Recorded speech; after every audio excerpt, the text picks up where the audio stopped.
electric potential V.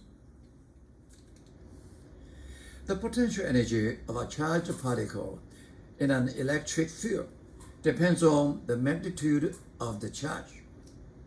However, the potential energy per unit charge has a unique value at any point in an electric field. Notice the difference, okay? Divide by per unit charge. And we call it electric potential, not potential energy, okay? Thus, the potential energy per unit charge, which can be symbolized as U over Q, is independent of the charge Q of the particle we happen to use, and is characteristic only of the electric field we are investigating. Remember, V is a property of the field, electric field, nothing to do with which charge put on this point. For different charge on this point, they have different potential energy, but they have the same potential. The potential energy per unit charge at a point in an electric field is called the electric potential V, or simply the potential at that point. V equals Q over Q's definition. Note that electric potential is a scalar, not a vector. It's a scalar. The electric potential difference delta V between any 2 points I and F in an electric field is equal to the difference delta V equal to V final minus V, by definition equal to delta U over Q. And delta U is defined by minus W. So this is the definition of delta V. Delta V equal to minus W over Q. V final minus V initial equal delta V equal to delta U over Q equal to minus W over Q.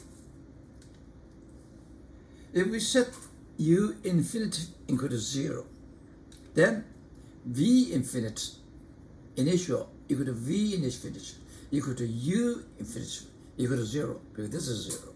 Okay, so V initial is 0, V infinite is 0.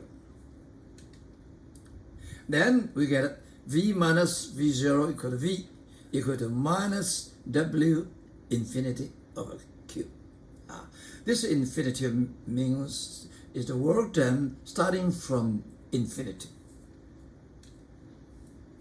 where W infinity is the work done by an electric field on a charged particle as that particle moves in from infinity to point phi.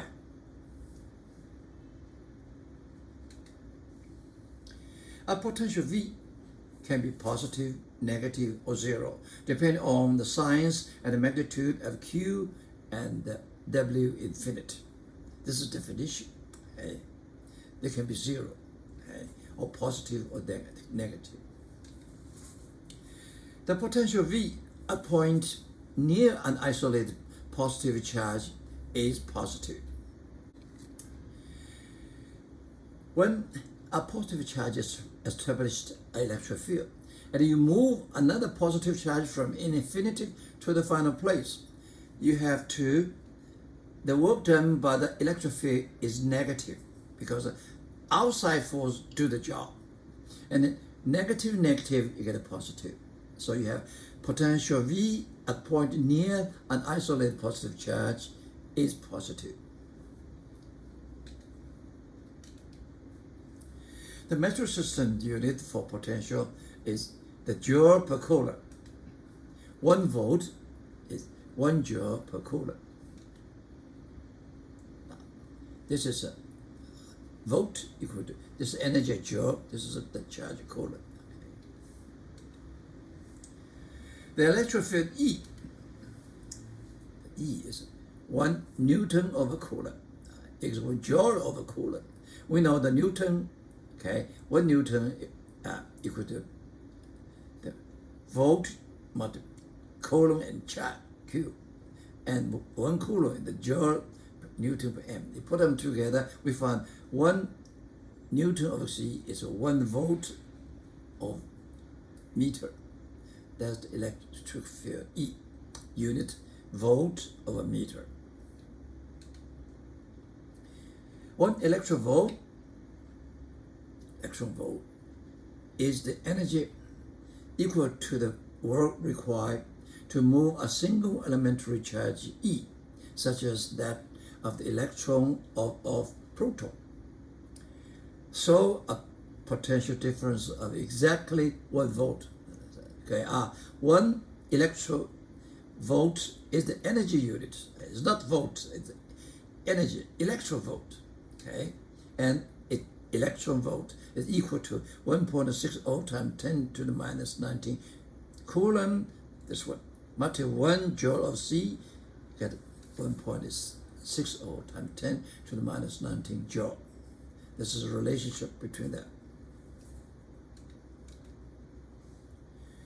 Electropotential energy U is an energy of an uncharged object in an external electric field, or more precisely, an energy of the system consisting the object and the external electric field.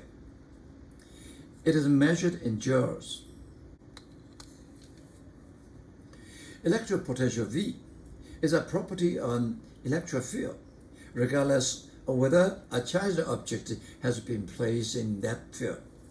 It is measured in joule per coulomb or volt.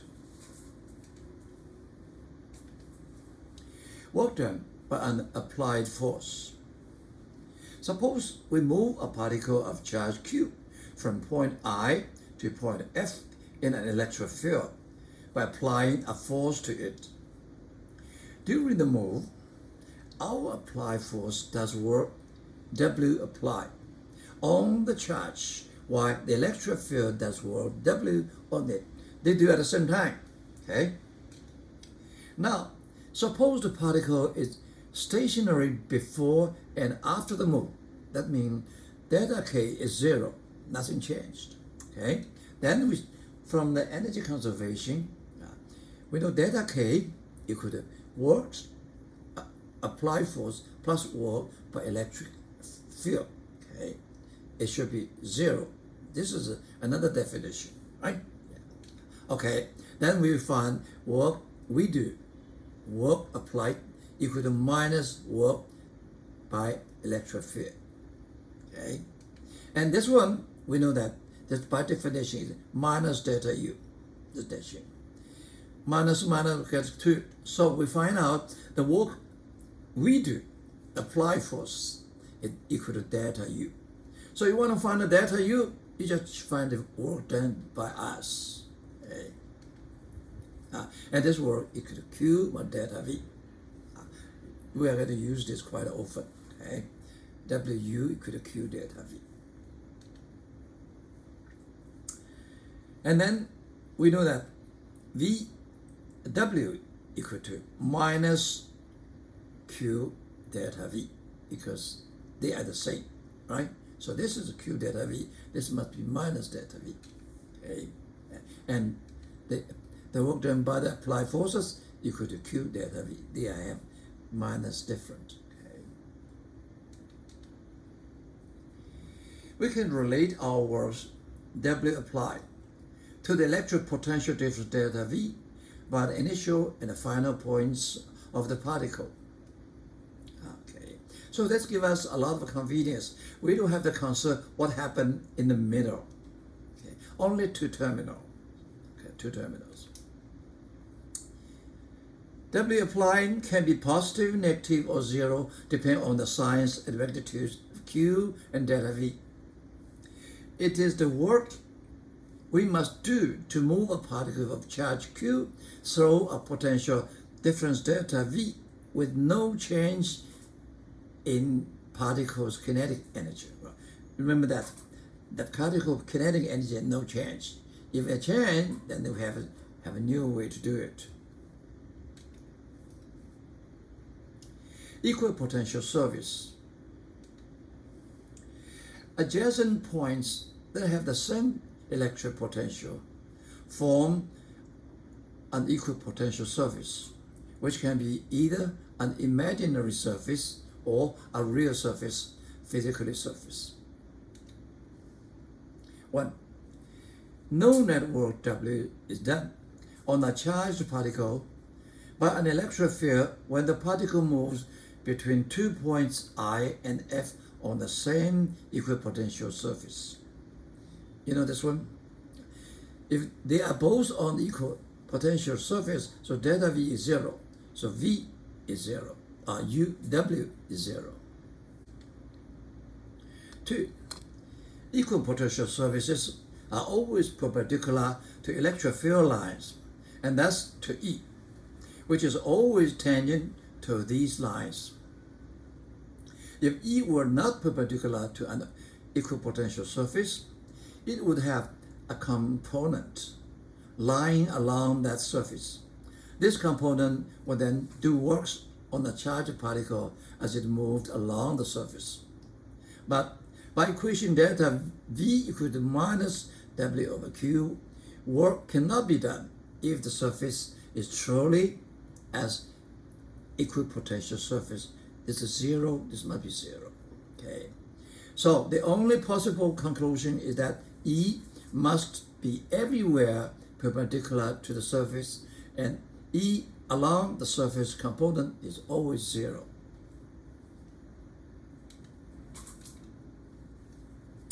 So a family of equipotential surfaces, each surface corresponding to a different values of the potential, can be used to represent the electric field throughout a certain region. Now, this is 4 different value equipotential surfaces, and they can represent the electric field. Okay. A family of equipotential surfaces like this one, many. Now, let's see the work done. So number 1 is the same line, the moving of the same equipotential surface. Of course, W1 equal to V final minus V initial, they are same, equal to 0. Now look at the 2. This 2 is started from V3, go down to V4 and come back to V3. So the final point and initial point are all in the same equipotential surface. So delta V equal to 0.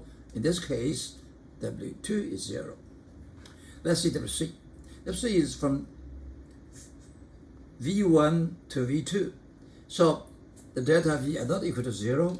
So W3 are not equal to 0. And W4 is from 1 to 3 to 2. The final point is the same thing as this one. The delta V the same as the previous case. So W4 equal to W3. Okay?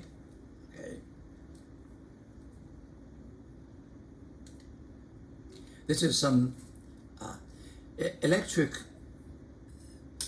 potential, equipotential surface, okay, line, always line of surface to the electric field line. They are perpendicular. This is electric field line or the positive charge, and this sphere actually is the equipotential surface. Okay, this is a different situation. This is an electric dipole. Okay, this is a parallel charge. This tutorial we are going to study next detail. Now we know that when her hair is E along, extend along electric field.